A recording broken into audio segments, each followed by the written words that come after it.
Baik, selamat datang teman-teman. Perkenalkan, nama saya Yohanes Wijaya. Saya adalah seorang psikolog klinis yang pada kesempatan hari ini, yakni pertemuan ketiga, kita akan membahas tentang klasifikasi tingkah laku abnormal. Baik, kita langsung mulai saja ya. Baik, klasifikasi tingkah laku abnormal merupakan pemberian suatu nama, label, atau penentuan penyebab penyakit bagi suatu pola tingkah laku abnormal yang disepakati bersama secara profesional. Jadi, pemberian nama itu adalah semua kesepakatan dari profesional.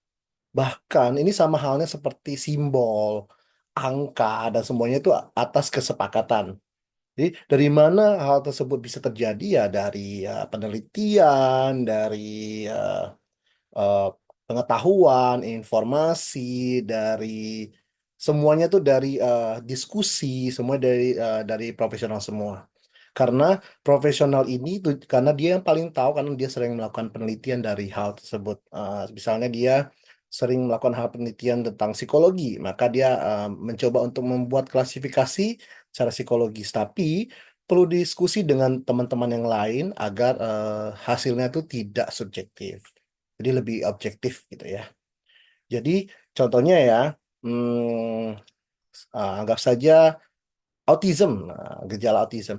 Autism dulu disebutnya macam-macam. Ada yang disebut Asperger, ada autism tertentu. Nah, sekarang jadinya autism spectrum disorder seperti itu ya. Nah, itu penamaan-penamaan tersebut itu berdasarkan dari kesepakatan dari profesional. Jadi, kalau misalnya tidak ada kesepakatan, maka namanya tidak akan berubah. Nah, itu untuk mempermudah juga ya. Jadi kalau kalau misalnya nanti mau berdiskusi dengan dokter, mau misalnya untuk memberikan rujukan, nah jadi lebih mudah bagi mereka untuk paham. Oh, sebenarnya ini loh masalahnya. Jadi tidak perlu langsung ketemu langsung bisa dengan profesional lain, tapi dengan rujukan saja bisa. Nah, makanya itu gunanya klasifikasi tingkah laku abnormal. Oke, berikutnya adalah jenis klasifikasi gangguan jiwa. Nah, berdasarkan Henderson dan Gillespie pada tahun 1956 membagi beberapa jenis klasifikasi gangguan jiwa. Pertama adalah klasifikasi secara psikologis. Nah, secara psikologis ini banyak pendekatan ya. Bisa dari eh, dia ingin cari tahu gangguan-gangguan atau perilaku-perilaku abnormal dari sisi psikologisnya. Misalnya ada pendekatan dari behavior atau pembelajarannya, pendekatan dari psikoanalisa, misalnya dari alam bawah sadarnya atau masa kecilnya. Ini macam-macam. Jadi pendekatan secara psikologis eh, itu bisa juga untuk melihat atau menilai klasifikasi dari gangguan jiwa atau perilaku abnormal. Nah, yang kedua adalah klasifikasi fisiologis. Nah, kalau dari fisiologi sendiri, itu dari secara fisiknya ya, dilihat dari neuronnya, saraf-sarafnya, secara biologis. Jadi dilihat dari sisi itu untuk melihat, oh misal dia terjadi di gangguannya ini aneh nih, dia melakukan tindakan yang aneh karena ada gangguan di sarafnya misalnya. Ada kondisi tertentu, kenapa dia cemas? Oh mungkin dia ada gangguan apa? Atau misalnya, wah dia kok IQ-nya pintar, tapi kok dia tidak bisa membaca. Nah, itu juga kadang-kadang ada dari sisi fisiologisnya. Kemudian dari klasifikasi etiologis. Nah, etiologis ini adalah dia dari sumber, ya, dari sumber-sumbernya. Contoh, eh, misalnya dia tuh dari lingkungan ya. Kenapa dia membuat orang ini jadi gangguan atau gangguan jiwa atau perilakunya abnormal gitu ya. Jadi misalnya dia dari karena dia stres, karena dia dari lingkungannya, misal lingkungannya itu yang membuat dia terganggu atau lingkungannya tidak mendukung seperti itu. Kalau yang terakhir adalah klasifikasi simptomatologis. Nah, ini berdasarkan simptom-simptom misalnya ya. Wah, kayaknya dia tindakannya aneh nih, tindakannya nih yang tidak sesuai dengan budaya, misalnya tidak sesuai pada umumnya. Kok dia lebih diam, kok cenderung depresi? Oh, simptom-simptom depresi mesti seperti apa gitu ya. Jadi kita harus hati-hati. Depresi itu kadang-kadang kita sebagai orang awam sering mengungkapkan atau mengucapkan depresi dengan sangat mudah. Padahal sebenarnya belum tentu itu depresi, itu mungkin hanya sedih ya, seperti itu. Nah, ini lebih detail lagi. Didasari atas gangguan pada fungsi psikologis. Nah, dari Linnaeus membedakan gangguan itu dalam ide, imajinasi, dan emosi. Jadi, menurut pemahaman Linnaeus, gangguan itu tuh adalah dari ide-ide pemikirannya, imajinasinya seperti apa, emosinya seperti apa. Jadi dia apakah karena emosi dia meledak atau karena dia imajinasi terlalu tinggi, dan seperti itu. Kemudian Arnold membedakan gangguan ideal dan nasional dalam fungsi persepsi dan imajinasi serta gangguan dalam bidang konseptual. Nah, jadi Arnold mengatakan bahwa yang membuat kita melakukan tindakan yang aneh itu berdasarkan pemikirannya sendiri. Dari contoh, misalnya kesalahan persepsi, bisa saja dia bagi kita itu normal-normal saja, tapi bagi dia itu tidak normal atau berlebihan. Jadi tergantung persepsi juga. Imajinasi juga kadang-kadang kita terlalu berfokus pada imajinasi kita sendiri. Jadi ya, jadi kita karena sering fokus pada imajinasi, kita kurang melihat realistis atau tidak melihat realita yang ada. Nah, itu bisa membuat kita menjadi melakukan tindakan yang abnormal. Kemudian dari Bucknell dan Tuck mengatakan gangguan intelektual dan afektif. Nah, jadi eh, kalau kita memiliki gangguan intelektual atau misalnya contohnya dia kayak kok dia diajarin berkali-kali kok nggak mampu gitu, nggak paham karena intelektualnya tuh kurang. Sedangkan kita yang normal yang dikasih instruksi berapa kali langsung paham gitu ya. Nah, ini sudah berkali-kali tidak paham. Nah, itu kadang kita merasa kok berbeda dengan yang lain. Afektif juga kadang-kadang dia emosinya tuh beda. Jadi kita tidak bisa samakan dengan kita ya. Kalau sebagai pembanding untuk melihat apakah normal atau tidak, itu bisa sebenarnya, cuman jadi lebih subjektif karena hanya dibandingkan dengan kita sendiri. Ya, makanya kalau penelitian itu biasanya nggak cuma satu orang, penelitian itu banyak. Nanti misalnya pada 50 orang, pada 100 orang, nah gitu. Supaya itu lebih objektif dan tidak hanya subjektif saja. Kemudian Zihan mengatakan bahwa gangguan tanpa efek atau kerusakan intelektual dan gangguan dengan efek intelektual baik dari lahir maupun diperoleh dari kemudian. Oke, jadi misalnya nih ya, ada yang rusak, ada yang dia tuh tidak paham afek atau jadi kayak tidak paham perasaan dirinya sendiri, tidak paham perasaan orang lain. Jadi kayak ya udah yang kulakukan tuh benar. Nah, jadi dia tidak merasa kalau dia salah karena ada gangguan di afeknya sendiri.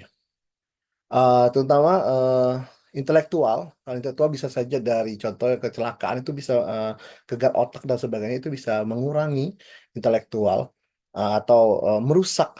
Nah, jadi kadang-kadang ada tes-tes tertentu yang kita bisa ngecek apakah ini sebenarnya kan penurunan intelektualnya gara-gara kecelakaan atau seperti apa.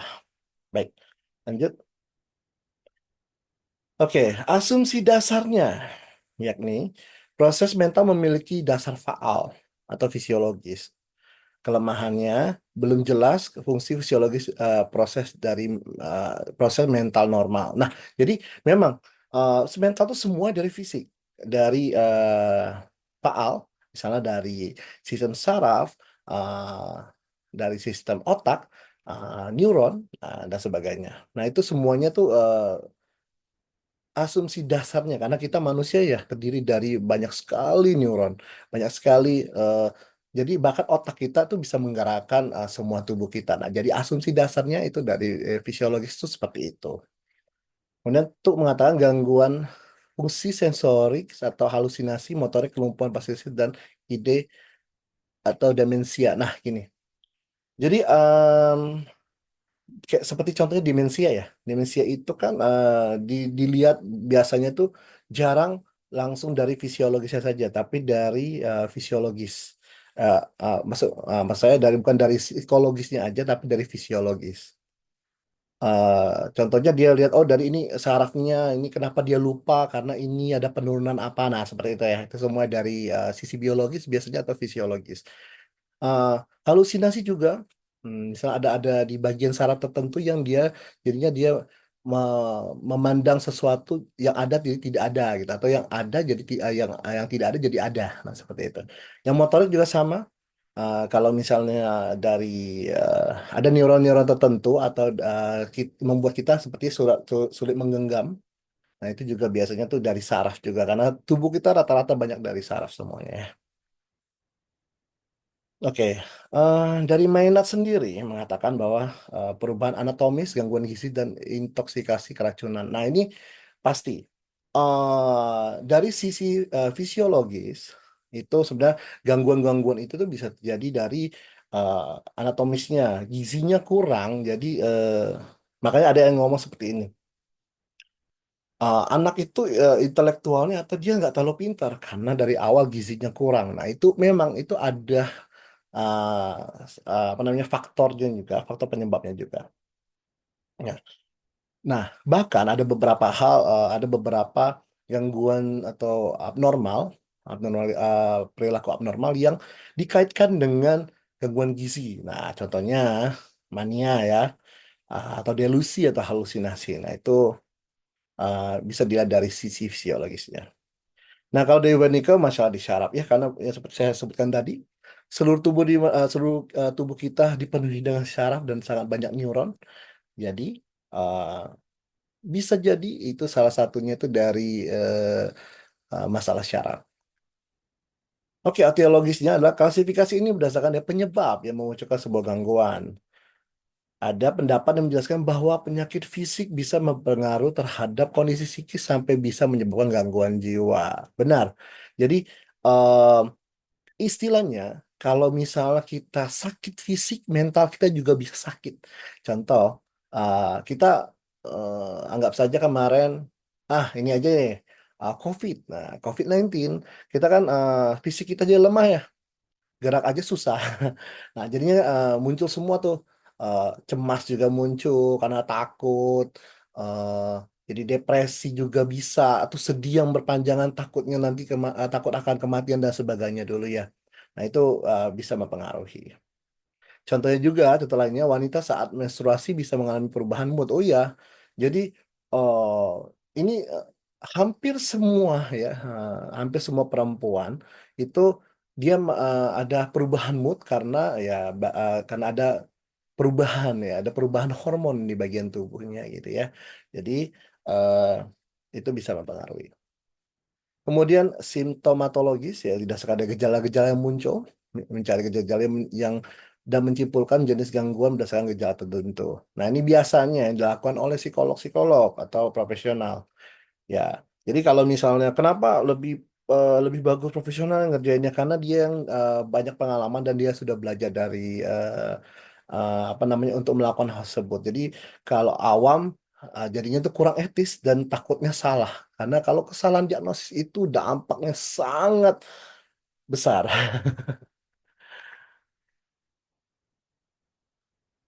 Nah, kemudian kita akan lanjut ke klasifikasi gangguan kejiwaan. Nah, ini sudah kita bahas sebelumnya memang, tapi kita akan bahas lagi. Nah, jadi klasifikasi itu kalau untuk psikolog biasanya itu menggunakan DSM. Nah, dari awalnya itu memang DSM-4 dulu, kemudian DSM-4 TR, kemudian DSM-5 dan sekarang ada 5 TR. Jadi ya, cuman untuk penggunaannya tidak semua psikolog menggunakan semua bukunya.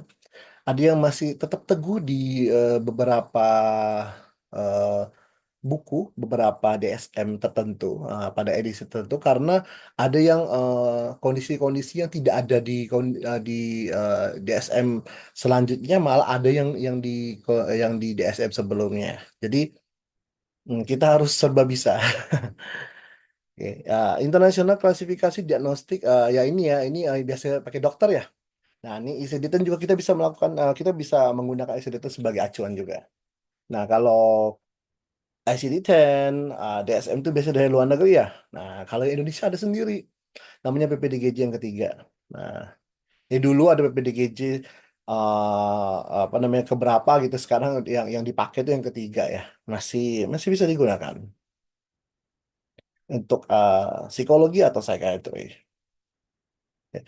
Dikarenakan dia tidak menganut suatu teori abnormal tertentu, akibatnya DSM tidak bisa digunakan sebagai rujukan teoritik untuk menjelaskan penyebab atau gangguan. Nah, jadi em, sebenarnya sekarang udah berkembang dan sudah mulai dimasukkan, cuman memang tidak lengkap sekali ya. Jadi tetap harus ada referensi lain untuk menjelaskan penyebab-penyebabnya. Nah, nah ini yang kedua nih ya, DSM-1, di DSM-2 ada perubahan lagi DSM-3 dan sebagainya. Itu semuanya berdasarkan kesepakatan dan penelitian. Jadi tidak mungkin tiba-tiba ngomong, oh gangguan kecemasan namanya tanpa ada kesepakatan. Kenapa nggak dikasih nama Joko aja gitu? Kenapa dikasih gangguan kecemasan ya? Karena udah kesepakatan gitu. Soalnya kalau dikasih nama lain jadi aneh. Gitu ya. Kemudian kita bahas, ya ini DSM udah banyak sekali direvisi. Karena semakin banyak penelitian, semakin banyak studi kasus, kondisi-kondisi yang ada di lapangan itu akan membuat kita semakin belajar. Semakin banyak penelitian, semakin banyak belajar. Ya, seperti itu. Jadi terus berkembang. Bukan hanya teknologi ya, tapi gangguan apa namanya kesehatan maksudnya. Kesehatan, terutama kesehatan jiwa itu juga selalu berkembang. Jadi kita lah, apa namanya para peneliti-peneliti, nah yang akan membantu mencerdaskan masyarakat dan juga mengembangkan ilmu psikologi. Ya, jadi walaupun DSM sudah dipublikasi pada 2013, tapi hingga saat ini belum digunakan di Indonesia karena ini yang dulu ya. Jadi sebenarnya DSM-5 ini sudah bisa digunakan, uh, tapi tidak semua psikolog yang menggunakannya dan tidak semuanya mendapatkan pelatihan untuk langsung mampu menggunakan DSM-5. Apalagi sekarang udah ada DSM-5 TR. Ya, oke. Oke, nah ini bisa dibaca sendiri sebenarnya ya tapi tidak apa, saya akan jelaskan sedikit ya. Jadi DSM setiap setiap generasi dari DSM memiliki specialty sendiri atau spesialisasinya sendiri. Nah, untuk DSM 4TR dia ada aksis-aksis namanya. Kalau udah 5 dan ke atas sudah nggak ada lagi ya. Jadi kadang-kadang masih digunakan terutama oleh psikolog-psikolog lama dan sebagainya. Nah, yang pertama adalah aksis satu itu adalah gangguan klinisnya. Yang kedua itu adalah gangguan pribadinya. Yang ketiga adalah gangguan medis. Yang aksis empat adalah psikososial dan lingkungannya. Aksis kelima adalah penilaiannya. Jadi kita tahu oh, apa namanya dia eh, seberapa berat lah seperti itu ya. Itu nanti akan diajarkan ketika udah jadi psikolog. Ini juga nanti baca sendiri aja karena ini eh, apa namanya penilaian-penilaian seperti biasa saja nanti akan bisa lihat sendiri, akan belajar sendiri. Dan biasanya itu ketika kita nanti udah jadi psikolog, nah nanti kita akan apa namanya menggunakannya lebih efektif lagi. Kalau sebagai ilmuwan psikologi seperti S1 itu kita cukup tahu dulu informasinya. Ya kadang-kadang kita dikasih tahu berkali-kali pun bisa lupa gitu ya. Jadi mending dikasih tahu dulu nanti ketika nanti udah ambil profesi itu jadi lebih gampang gitu ya. Nah, kemudian kita akan beralih ke modal gangguan psikologis yaitu gangguan medis dan psikodinamis. Nah, kalau medis itu abnormal bersangkutan dengan biologis dan kimiawinya ya. Ini udah jelas sekali ya. Nah, kalau yang dinamika atau psikodinamik itu lebih ke alam bawah sadar. Nah, ini yang dijelaskan ini ego super ego itu lebih ke em, psikoanalisanya Freud ya. Nah, terutama psikoseksual dan defense mekanisme ini juga salah satunya. Oke. Kemudian ada model belajar. Nah, jadi gangguan perilaku itu karena salah belajar.